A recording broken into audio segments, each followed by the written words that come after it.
ደሴ የፍቅርና የመተሳሰብ ከተማ።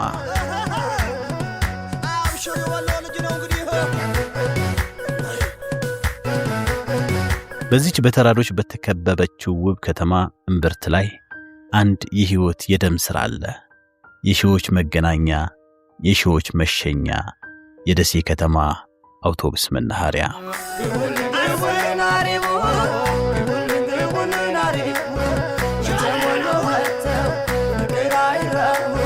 እዚህ ግቢ ውስጥ ፀሐይ ሳትወጣ ህይወት ትጀምራለች።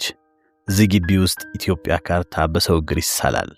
ከዚህ ወደ ሰሜን፣ ወደ ደቡብ፣ ወደ ምስራቅ ሁሉም መንገድ ይጀምራል፣ ሁሉም መንገድ ይጠናቀቃል። አዛን ስትሰሚ አዛን ሰማለ፣ ቅዳሴ ስትሰሚ ቅዳሴ ሰማለ። የደሴ መናኸሪያ ዝምታን አያውቅም። የረዳቶች ጩኸት እንደ ሙዚቃ ዜማ በየጥጋ ጥጉ ያስተጋባል። ወሎ መተህ ባትበላ ደሴ መተህ ባትዞር የሚለውን ብሂል እዚህም ይሰራል። በመናኸሪያው ዙሪያ የሚሸተው የቆቀር የቆሎና የትኩስ ሻይ መዓዛ ሳይቀምሱ ማለፍ አይታሰብም። ይህ ቦታ የንግድ ብቻ አይደለም፣ የባህል መገናኛ እንጂ። በየአውቶቡሱ መስኮት የሚታዩ የጭንቀትና የተስፋ አይኖች፣ የሚሰማው የተለያየ ዘይና የእንግዳ ተቀባይነቱ መንፈስ መናኸሪያውን ልዩ ያደርገዋል። ለባይካትም ልቤሲ ተራሽ መኔ ወጣልሽ ወሎይ ሆነሽ።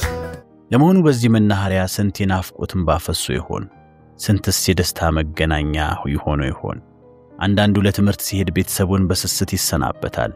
ሌላው ደግሞ ከናፈቃት ደሴ ጋር ለመገናኘት በናፍቆት ይወርዳል። ተፋቅሮ ያለበት እስላም ክርስቲያን ይሄ ወሎ ማለት የለም መንከን። ደሴ መናኸሪያ ማለት የናፍቆት በር ናት።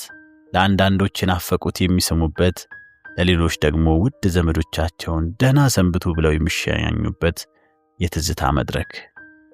አውቶቡሶች ሞተራቸውን አስነስተው ወደ ተራራው የደሴ መንገድ ሲጓዙ፣ መናኸሪያው ግን አሁንም ሌላ እንግዳ ለመቀበል ዝግጁ ሆኖ ይቀራል።